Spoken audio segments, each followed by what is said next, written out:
Nous voulons te laisser la suite de ce culte. Il s'agit du culte d'adoration, Seigneur. Comme tu disais à ton peuple, oh, d'aller t'adorer, oh, dans le désert. Mais nous t'adorons, non pas à Jérusalem, encore moins à la montagne, mais nous t'adorons en esprit et en vérité. Et ce matin, nous sommes réunis devant ta présence, Seigneur, pour te magnifier, pour ce que tu es. Tu es le Dieu créateur de toutes choses. Et nous sommes dans la joie, oh, de t'adorer et de t'élever, de chanter les louanges avec la chorale céleste, parce que tu es digne d'adoration. Merci, Seigneur, pour ce que tu as préparé d'avance pour nous, pour nos vies. Oh Dieu, merci. Au nom de Jésus. Amen. Amen. Bonjour tout le monde. Je suis encore ce matin très content de retrouver mes frères et sœurs, mes mamans, mes papas. C'est toujours un plaisir de se retrouver ensemble, de prier ensemble, de partager la parole, de nous édifier mutuellement. Amen. Voilà, c'est toujours un plaisir.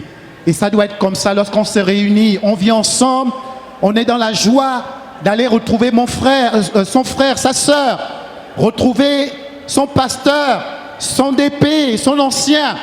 Il doit avoir cette convivialité dans la maison de Dieu. Amen. Voilà, nous allons partager la parole. Et je crois que le Seigneur va nous faire du bien. Le Seigneur nous fait déjà du bien. Parce que la présence de Dieu est déjà là. Le Seigneur est là. Le Saint-Esprit est là. Et je crois que la suite sera encore bonne. Amen. Voilà. Je vais prier. Après cela, nous aurons quelques portions d'écriture qui vont servir vraiment notre édification de ce matin. Seigneur, je te loue, je te bénis parce que tu es là ce matin. Seigneur, tu es fidèle. Tu n'es pas un homme pour mentir.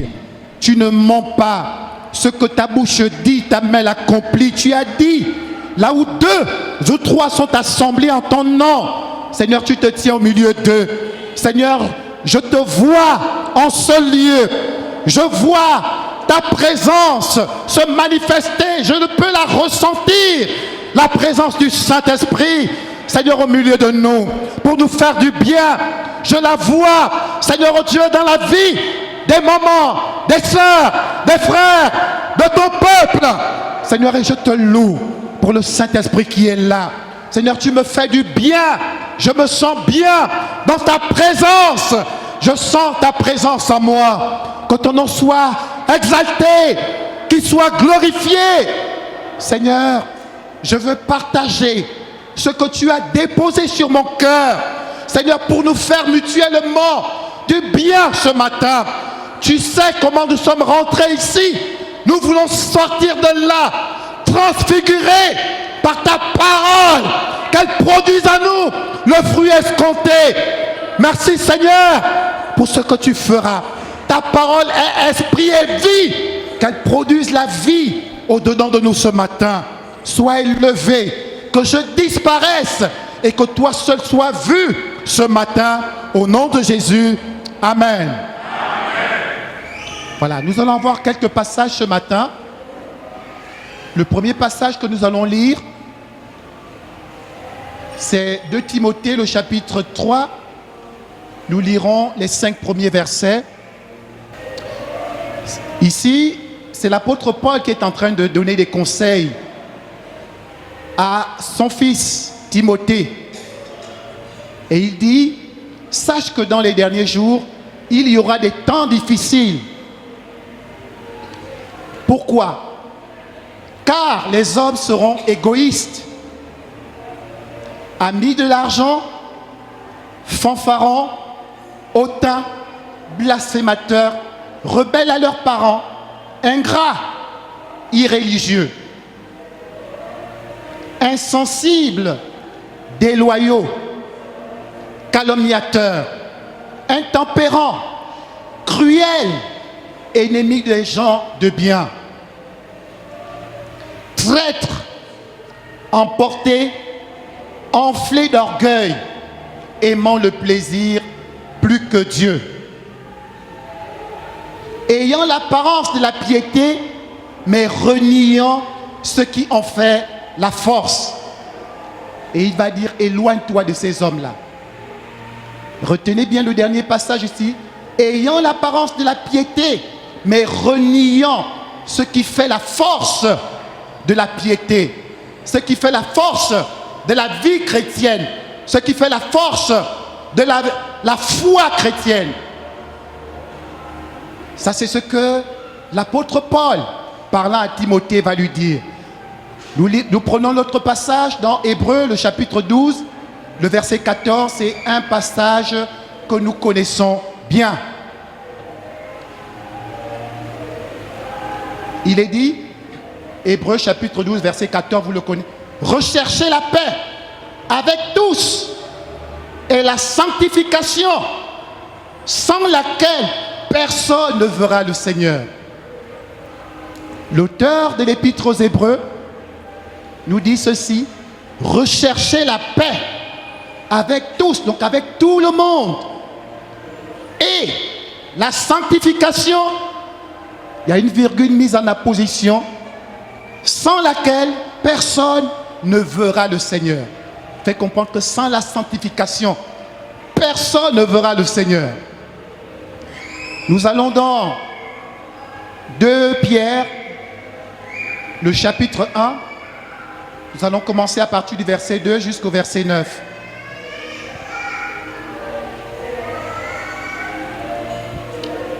Que la grâce et la paix vous soient multipliées par la connaissance de Dieu et de Jésus notre Seigneur. Comme sa divine puissance nous a donné tout ce qui contribue à la vie et à la piété au moyen de la connaissance de celui qui nous a appelés par sa propre gloire et par sa vertu, lesquels nous assurent de sa part les plus grandes et les plus précieuses promesses, afin que par elles, vous deveniez participants de la nature divine, en fuyant la corruption qui existe dans le monde par la convoitise. À cause de cela, faites tous vos efforts pour joindre à votre foi la vertu, à la vertu, la science, à la science, la tempérance, à la tempérance, la patience, à la patience, la piété, à la piété, l'amour fraternel, à l'amour fraternel, la charité.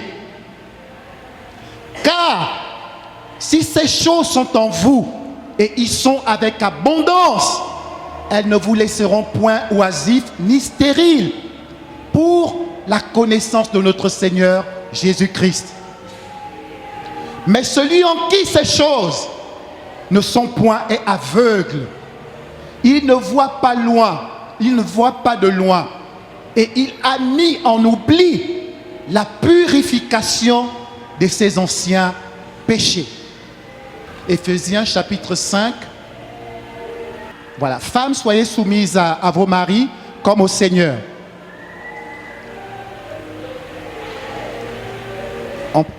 Car le mari est le chef de la femme, comme Christ est le chef de l'Église, qui est son corps et dont il est le sauveur.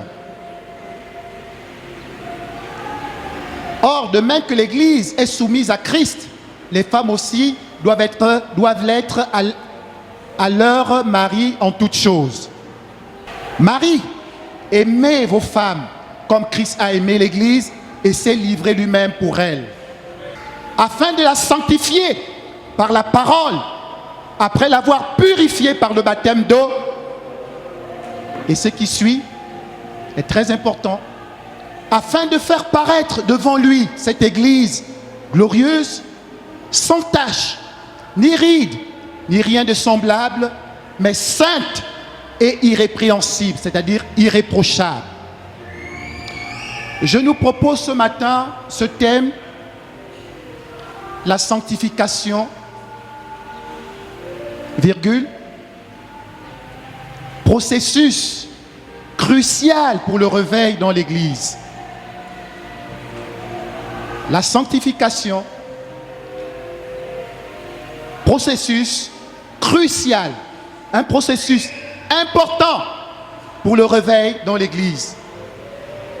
Cette année, notre papa, notre président a baptisé, a donné un thème comme réveil, croissance et discipolat. Nous voulons le réveil. Nous voulons que Dieu se manifeste. Nous voulons retrouver, nous voulons que l'Église retrouve ses lettres de noblesse.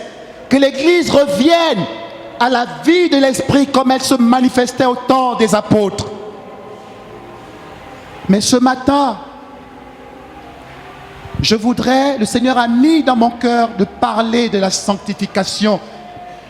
La sanctification n'est pas un élément, mais c'est un processus qui nous amène à ressembler à Christ. Le but, c'est que nous ressemblions à Christ. On a appelé les chrétiens d'Antioche, on les a appelés, c'est là-bas on a appelé la toute première fois chrétiens. Le mot chrétien est sorti parce que lorsqu'on les voyait vivre, ils étaient comme Christ. Le but de la sanctification, c'est de nous amener à ressembler à Jésus. Jésus est notre modèle en tout, en parole, en conduite, en grâce. Nous devons ressembler à Jésus. Je ne veux pas ressembler à un pasteur.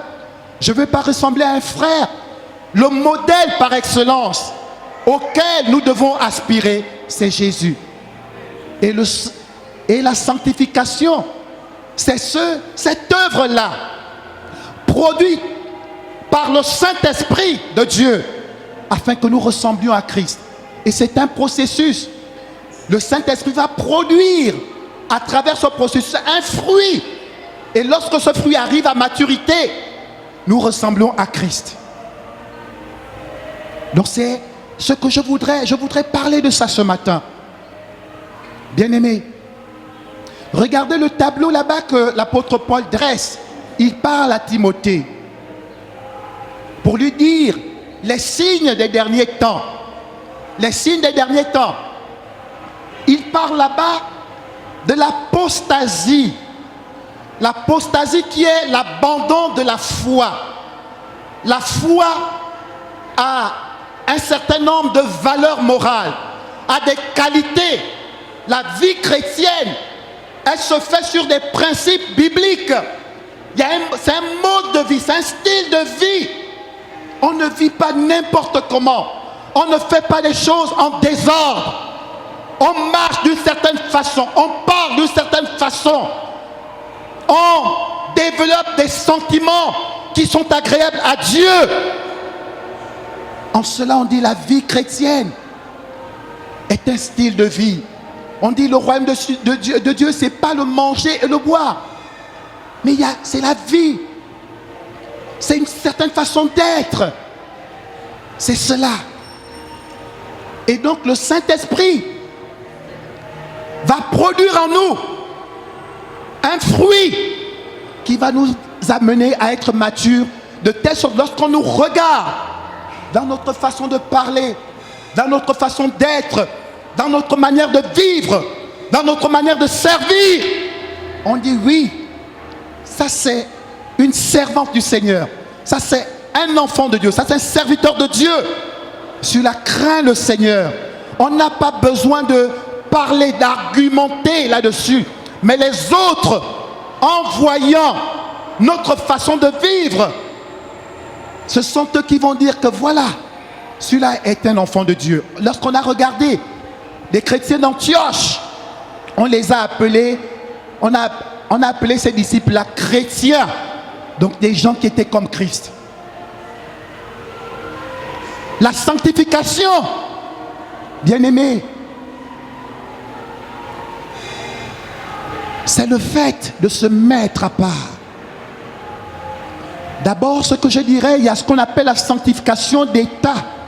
Lorsqu'on vient à Christ, à cause de notre position en Jésus, on est déjà sanctifié. On l'appelle la sanctification d'état, de position. Notre position en Christ nous sanctifie déjà. Mais ce n'est pas tout. Après, il y a la sanctification progressive. On doit croître dans la sanctification. On doit passer de l'état d'enfant à l'état d'homme fait, à l'état d'homme mature, être mature spirituellement. En cela, c'est un processus qui doit continuer. Amen. Bien-aimé, aujourd'hui, si le frère peut me ramener dans 2 Timothée le chapitre 3, tout ce qu'on voit là, il est en train de donner des caractéristiques des vies de certaines personnes dans les derniers temps. Il dit, sache que dans les derniers jours, il y aura des temps difficiles. Pourquoi les temps seront difficiles? Il y a une cause aux temps difficiles. Et il argumente, il explique pourquoi les temps seront difficiles. Car les hommes seront égoïstes. Égoïstes. Amis de l'argent. Fanfarons, hautains. Blasphémateurs. Des gens qui vont parler d'une façon désinvolte à certaines personnes, aux hommes de Dieu, à un frère, à une sœur. Rebelles, c'est-à-dire ils vont s'opposer à un certain ordre, ils vont faire à leur façon. Rebelles à leurs parents. Les parents sont là pour régir l'ordre dans la famille, mais les enfants vont être rebelles à leurs parents. Ce que le père ou la mère dit de faire, l'enfant va faire le contraire. En cela, l'enfant est rebelle. Ingrat.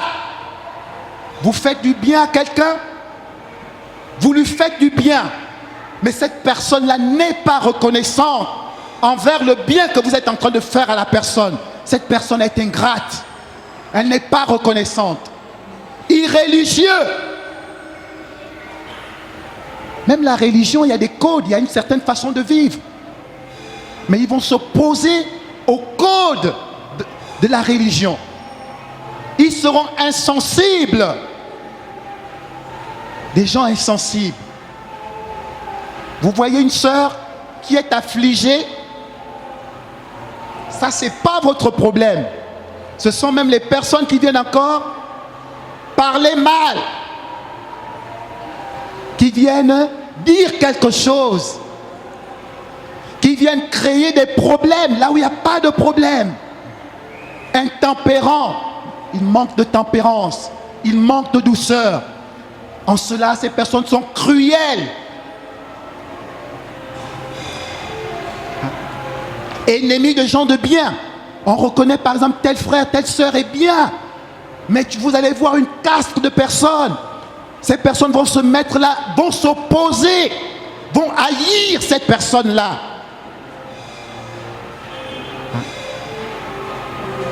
Ils seront traîtres. Ils seront des Judas.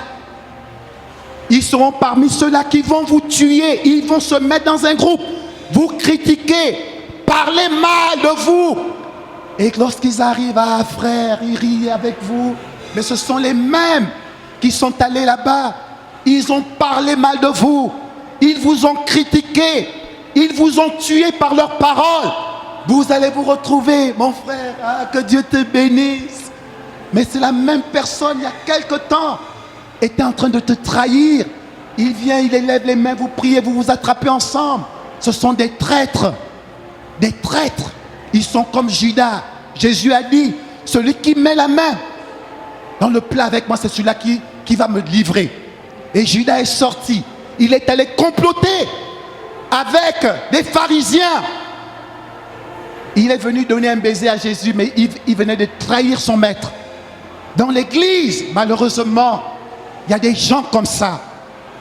Il y a des frères comme ça. Il y a des sœurs comme ça. Il y a des pasteurs comme ça. Malheureusement. Malheureusement. Malheureusement.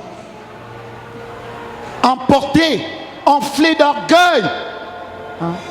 Le général Gado priait dans son orgueil. Enflés d'orgueil. Ils sont hautains, ils sont orgueilleux. Prétentieux. Ils sont rien, mais ils sont prétentieux. Dans l'église. Voilà. Tout cela décrit l'apostasie. Parce que la foi est contraire à ça.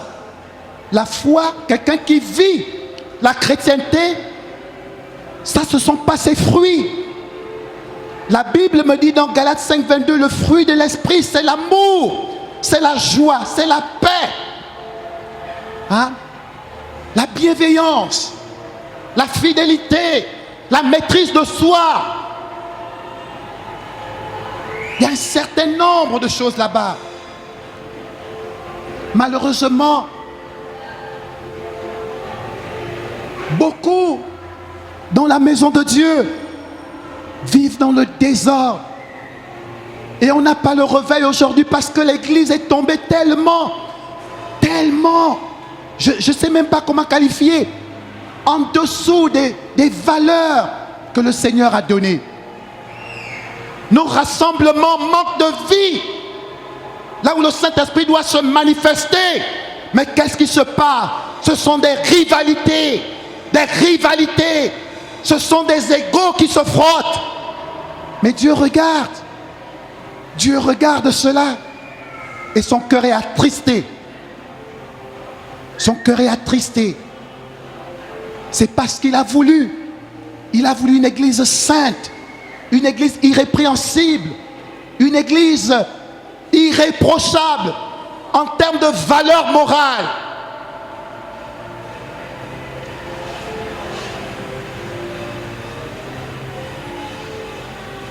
Ce n'est pas l'église de Jésus, elle est défigurée. Elle est défigurée. On est rempli de haine, de méchanceté. Mais ça, ce n'est pas Christ. Moi, quand je regarde quelqu'un, tu peux parler en langue, manifester des dons. Mais je regarde tes valeurs. Je regarde comment tu vis. Je vois comment tu marches. C'est ce qui m'impressionne. Parce que Jésus, dans Matthieu, le chapitre 7, à partir du verset 21, ceux qui me disent Seigneur, Seigneur, n'entreront pas tous dans mon royaume. Ce n'est pas tout le monde. Il ne faut pas se leurrer, il ne faut pas se voiler la face. Il parle ici des chrétiens, des gens qui sont dans la maison de Dieu. Il ne parle pas à ceux qui ne connaissent pas Dieu. Matthieu, rempli du Saint-Esprit, est en train de décrire des hommes qui opèrent des miracles, des prodiges. Parce que Dieu ne se répand pas de ses dons. Mais qui vivent dans l'iniquité. L'iniquité, c'est ça. C'est ça l'iniquité. L'impureté. On est dans la maison de Dieu. On connaît ce que le Seigneur veut. On vit dans la fornication. On vient à l'église. On a un copain. On vient, on élève, on repart. On a écouté la parole de Dieu. Mais on retombe dans les mêmes travers. On est comme le chien. Après avoir rendu, va à nouveau ramasser ses vomis. C'est ce à quoi nous ressemblons parfois. On est dans l'église. On a une femme mariée. Mais on a une maîtresse dehors. On a une autre. On a un mari. Mais on a un autre monsieur qui nous entretient dans l'église. Je vous assure, bien-aimés, ces personnes-là, il ne faut pas se leurrer. Ils ne verront pas le Seigneur. Ils ne verront pas le Seigneur. Ils ne verront pas. Ils ne verront pas le Seigneur. On est dans l'église. On va chez les marabouts, chez les féticheurs, envoyer des sorts aux autres. Des sorts. Je suis ici, hein. Je suis arrivé là. Il y a des choses sur mon montre. Et sur mon montre, parfois ça vient. Ça te frappe, le Seigneur te dit non, t'as envoyé ça pour te paralyser. Mais Dieu est tout puissant. Il me garde. Il me garde. C'est triste parce que ça se passe dans la maison de Dieu. C'est triste. On t'envoie cela pour te paralyser. Le Seigneur t'ouvre les yeux, regarde. Mais moi je te garde. Je te garde. Dans la maison de Dieu. C'est pas dehors, hein. triste. Mais quelqu'un comme ça va aller au ciel. Mais si la personne ne se repent pas, tu ne verras pas Jésus. Tu n'iras pas au ciel. Jamais. Si tu ne te repens pas, tu ne changes pas de vie, tu n'iras pas au ciel. Jamais. Jamais. Jamais. Un cœur comme ça, mais dans la présence de Dieu, il y a l'amour. Mais ton cœur est rempli de haine, de méchanceté, d'hypocrisie. Mais comment tu peux voir Dieu? Dieu est différent de cela. Tu ne peux pas voir Dieu. Hein? Ta soeur est là, ton frère est là. Tu ne peux pas l'aimer, tu le tues. Mais Dieu que tu n'as pas encore vu, tu penses le voir? Jamais. C'est un leurre, un mensonge. Tu te trompes toi-même. Ah, bien-aimé, la Bible dit, recherchez la paix avec tous et la sanctification sans laquelle nul ne verra le Seigneur. Personne. Sans s'être séparé du mal. Tout ce qu'on a énuméré là, c'est ce qu'on appelle le mal. Si on ne se sépare pas de cela, on ne verra pas Jésus. On ne verra pas Jésus. On n'ira pas là-bas. Les temps de feu que le Seigneur a préparé pour le diable, c'est là-bas où ces personnes-là se retrouveront. C'est la Bible qui le dit, hein? C'est pas moi. Un enfant de Dieu, un serviteur de Dieu, il est plein de grâce, plein d'amour. Il veut bénir les autres, il veut faire du bien aux autres, il veut faire ce qui est agréable à Dieu. Il ne se mêle pas du mal. Là où il y a le mal, il fuit. Il ne critique pas les hommes de Dieu. Il ne parle pas des serviteurs de Dieu. Mais lorsqu'il le fait, il attire un jugement de colère sur sa vie.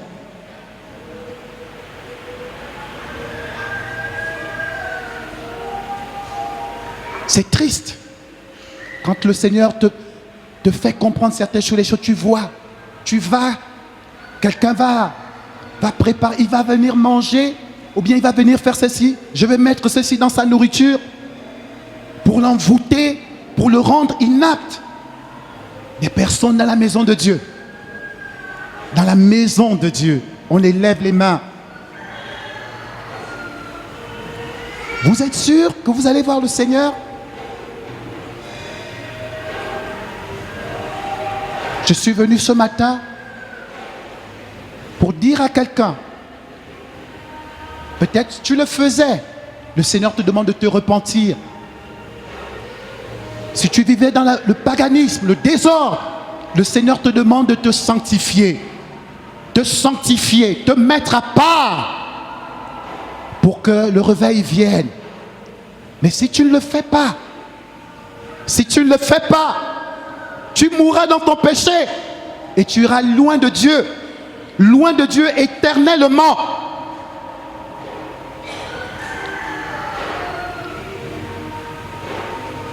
Dieu nous aime. Dieu ne veut pas notre mort. Dieu ne veut pas notre malheur. C'est un Dieu d'amour, de grâce. C'est pourquoi il est lent à la colère, riche en bonté. Il est patient. Il nous voit parfois dans des situations, il regarde, la personne persiste. Et après, quand il se lève, t'a donné le temps de te repentir, tu ne veux pas, il te frappe. Tu meurs, ou bien il te paralyse pour te montrer que je suis le Dieu Tout-Puissant.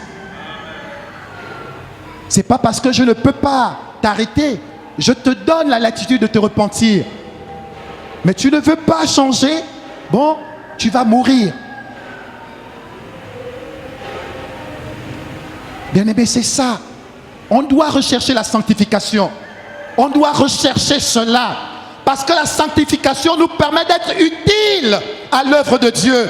Lorsque tu es dans la sanctification, tu vis dans la sainteté, tu es séparé du mal, tu marches dans la justice, tu aimes le Seigneur, tu deviens un instrument entre les mains du Seigneur, un instrument utile dont Dieu se sert, un canal ouvert pour bénir les autres. C'est ce que l'apôtre Paul va dire à Timothée au chapitre 2, le verset, nous pouvons lire à partir du verset 20 à 21, même à partir du verset 19. Hein? Il prend l'image d'une maison. Il dit ceci, dans une grande maison, il n'y a pas seulement des vases d'or et d'argent, mais il y en a aussi de bois et de terre. Les uns sont des vases d'honneur et les autres sont d'un usage vil, donc inutile. Au verset 21, il va dire ceci. Si donc quelqu'un se conserve pur en s'abstenant de ces choses, on a listé là-bas, ce sont les mêmes choses. Il sera un vase d'honneur, sanctifié, utile à son maître, propre à toute bonne œuvre. Quand tu es sanctifié, tu es mis à part, tu es séparé du mal. Tu deviens un vase d'honneur. Dans nos maisons, on a des couverts en or, en argent. C'est pour des grandes occasions. Quand on reçoit des grandes personnalités, on n'utilise pas pour des occasions ordinaires, mais des grands moments. Il prend cette image-là pour dire que lorsqu'on est sanctifié, on se met à part, on est éloigné du mal, de la fourberie. On devient un vase d'honneur entre les mains du Seigneur. Un vase d'honneur. Dieu va nous utiliser pour des grandes occasions, pour manifester sa gloire, pour envoyer le réveil. On sera des instruments. Quand vous regardez notre papa l'apôtre, mais Dieu l'a utilisé parce qu'il s'est mis à part. Il s'est mis à part. Et tout ce qu'il a pu accomplir jusqu'à ce jour, parce qu'il s'est mis à part, il s'est séparé du mal.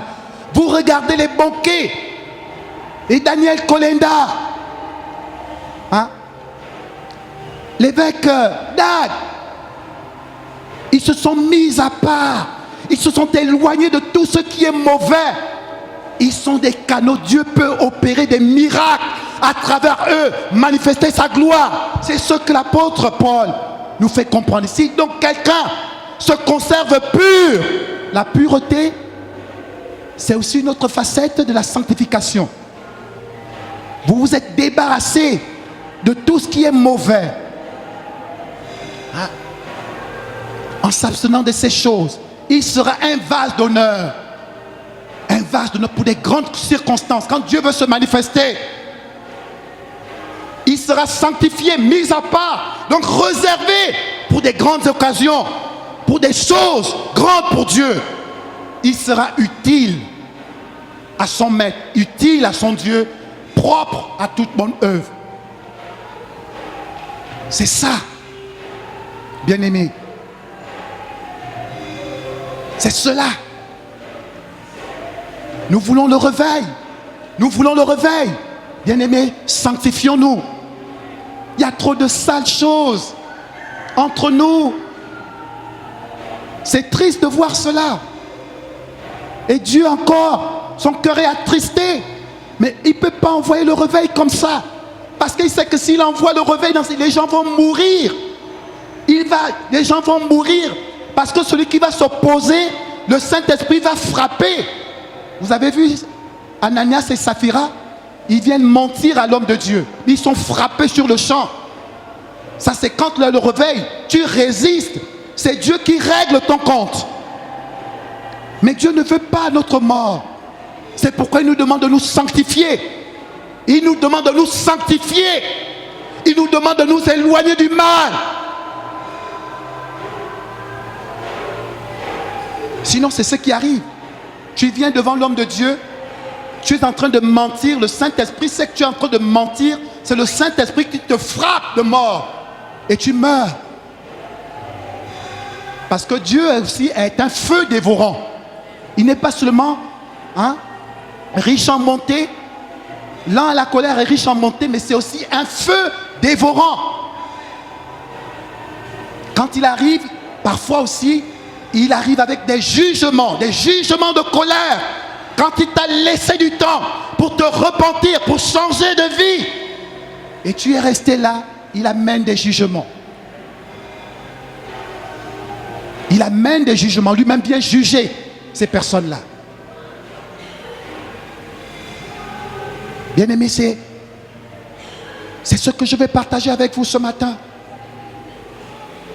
Le Seigneur a mis cela sur mon cœur, de partager cela avec vous. Nous ne devons pas être des personnes traîtres. Nous ne devons pas ressembler à Judas. Nous ne devons pas ressembler à Caïn. Caïn a tué Abel parce qu'il était jaloux. Jaloux de ce que son petit frère avait. Il est allé là-bas. Il a tué son frère. Mais on se tue dans la maison de Dieu. Il y a des jalousies. Il y a des jalousies, il y a des querelles, il y a des luttes dans la maison de Dieu.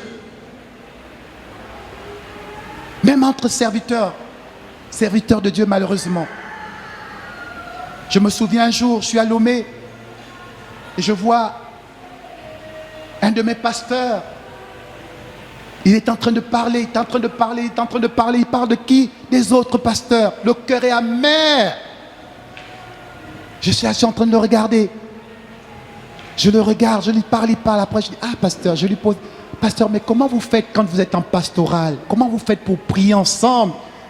Si vous parlez comme ça des autres, mais vous faites comment pour prier ensemble?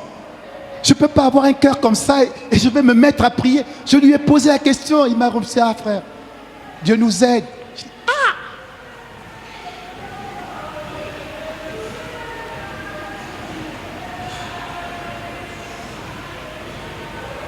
Malheureusement. Et entre nous, frères et sœurs, c'est la même chose. C'est la même chose. Mais dans ces conditions-là, vous pensez que Dieu peut envoyer le réveil comme ça? S'il envoie le réveil, mais il va nous tous, nous allons disparaître. Beaucoup de gens, il y aura des cadavres au milieu de nous. Parce que le Saint-Esprit viendra là, il va regarder ceux qui vont résister, qui ne vont pas vouloir changer, mais ils vont mourir. Hein? Tu es là, tu as ta femme, on vous a béni à l'église. Mais tu as une autre copine, une maîtresse, et tu arrives, tu participes même à la table sainte. Ah! Tu as ton mari, il t'aime, il fait tout ce qu'il veut, tout ce qu'il peut. Mais tu as un autre homme qui t'entretient. Et tu arrives dans l'église, tu élèves la voix, tu prends la table sainte. Mais c'est un jugement de colère, il y a comme une massue qui est là. Le jour où Dieu décide de te frapper, tu meurs. Il y a certaines maladies, nous traînons, mais c'est tout ça. Nous avons des maladies, à un moment on prie, la personne n'est pas guérie. Mais peut-être aussi, ça peut être lié à quelque chose que tu as eu à faire. Tu ne veux pas abandonner. Tu es là. Tu vis avec une personne des années. Tu ne veux pas l'épouser, mais Dieu dit, pour que tu vives avec quelqu'un, la personne soit ta femme, il faut l'épouser. Parce que dans cette situation, tu es dans le péché. Tu es dans le péché. La Bible est claire. Hein? Elle s'explique par elle-même. Il faut sortir de cet état. Il ne faut pas rester là. Tout faire pour quitter. Un enfant de Dieu ne pratique pas le péché. La différence entre un enfant de Dieu et un enfant du diable, dans 1 Jean chapitre 4, on nous le dit, c'est que l'enfant de Dieu ne pratique pas le péché. L'enfant du diable, il pratique le péché, il sait que ça, c'est pas bon, il le fait, il reste là en train de le faire. Mais l'enfant de Dieu, lorsqu'il prend connaissance que telle ou telle chose, Dieu ne le veut pas, il s'éloigne. C'est ça la différence. Si le frère Brian peut me projeter, parce que quand je le dis comme ça, les gens peuvent se dire que ce sont mes paroles. Celui qui pêche est du diable, car le diable pêche dès le commencement. le Fils de Dieu apparut afin de détruire les œuvres du diable. On avance. Quiconque est né de Dieu ne pratique pas le péché parce que la semence de Dieu, c'est-à-dire la parole de Dieu, demeure en lui. Et il ne peut pas pécher parce qu'il est né de Dieu. C'est par là que se font connaître les enfants de Dieu et les enfants du diable. Quiconque ne pratique pas la justice n'est pas de Dieu, non plus celui qui n'aime pas son frère. La parole de Dieu est claire, elle est limpide. Vous voulez connaître un enfant de Dieu, il ne pratique pas le péché. Il sait que ça c'est mauvais. Il ne reste pas. Lorsqu'il a connaissance que ça c'est un péché, il ne demeure pas, il ne reste pas dans cet état. Il cherche à changer, il quitte parce que l'Esprit de Dieu, la parole de Dieu est dans cette personne-là. Mais lorsque vous voyez quelqu'un des années et dans le même péché, il y a un problème. Il y a un problème. Il y a un problème. Je suis dans une relation, mais si je meurs dans cet état-là, mais je ne vais pas vers le Seigneur. C'est un risque, c'est un danger. Je suis dans le péché, mais si je meurs en étant dans le péché, vous pensez que je vais voir le Seigneur?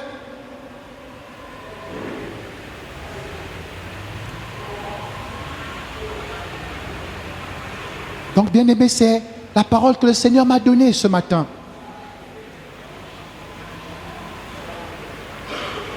Autre chose, on a parlé là-bas du passage que nous avons lu. Il y a un effort à faire. C'est vrai, le Saint-Esprit nous aide, mais nous-mêmes aussi, nous devons mettre notre volonté au service du Saint-Esprit pour changer. C'est pourquoi il parle là-bas. Si on met en oubli la purification de nos anciens péchés, mais nous sommes aveugles et nous ne voyons pas de loin. Le Saint-Esprit ne va pas nous brutaliser, il faut notre contribution. Et Jacques va dire quelque chose, la foi et les œuvres. Montre-moi ta foi sans les œuvres, moi je te montrerai ma foi. Par mes œuvres, je te montrerai que j'ai la foi. Comment tu peux dire que tu es enfant de Dieu et tu vis dans tel désordre?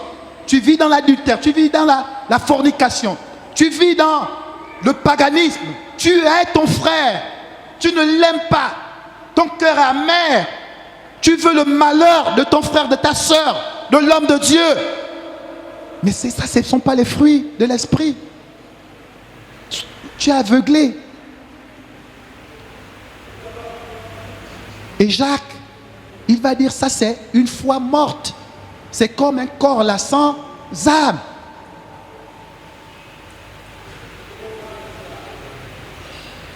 Mais je veux voir les fruits à travers la vie de quelqu'un.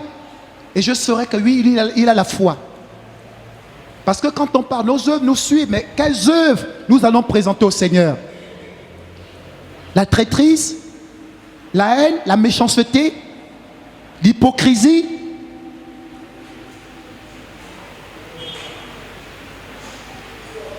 Bien-aimé, c'est la parole que le Seigneur a déposée sur mon cœur, de partager avec vous. Je ne suis pas venu condamner quelqu'un, mais je suis venu mettre le doigt. Nous avons des médecins ici, des médecins qui sont là.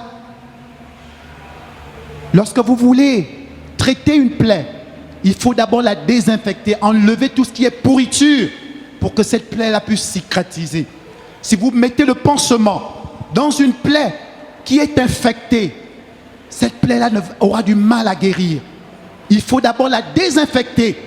Et désinfecter ici, c'est l'image de la sanctification. Il faut d'abord séparer, enlever tout ce qui est mauvais. Et là, quelque chose de nouveau va se mettre en place. Amen.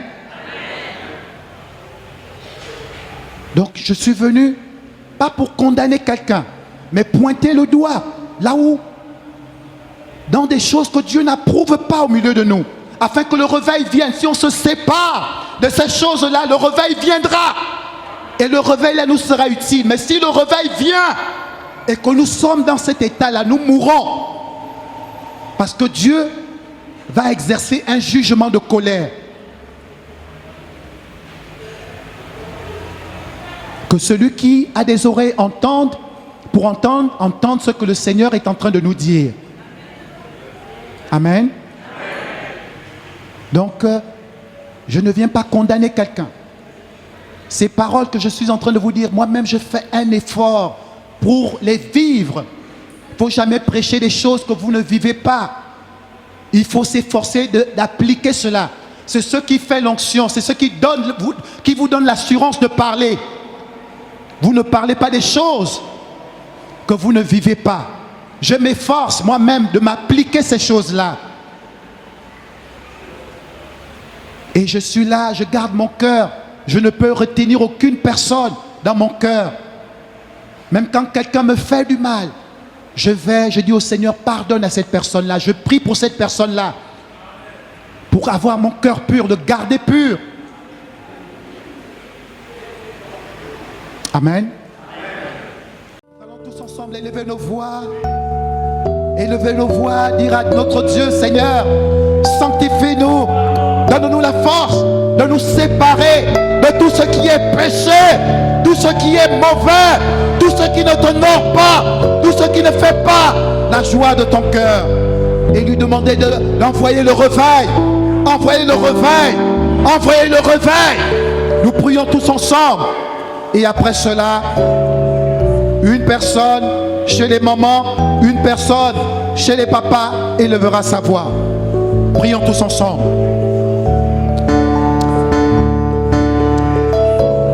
Père éternel, Seigneur, nous te bénissons ce matin.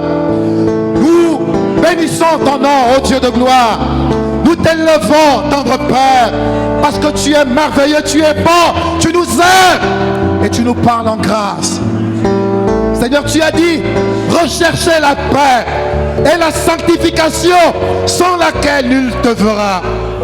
Seigneur, nous sommes tellement loin de tes standards. Nous sommes loin de ce que tu attends de nous. Nous sommes des traîtres. Nous sommes des hypocrites. Nous sommes des menteurs, des meurtriers, des gens méchants. Nous calomnions nos frères, nos soeurs, oh, nos mamans, tes serviteurs. En cela, nous agissons mal. Seigneur, nous sommes dans des péchés, dans certains péchés, et tu parles depuis, mais on ne veut pas changer. Seigneur, ce matin, nous venons à toi. Nous t'apportons nos cœurs. Oh Seigneur, aie pitié de ton Église. De ton Église. Pardonne nos péchés. Pardonne nos iniquités. Pardonne nos abominations. Et donne-nous un cœur repentant. Un cœur repentant. Un cœur repentant.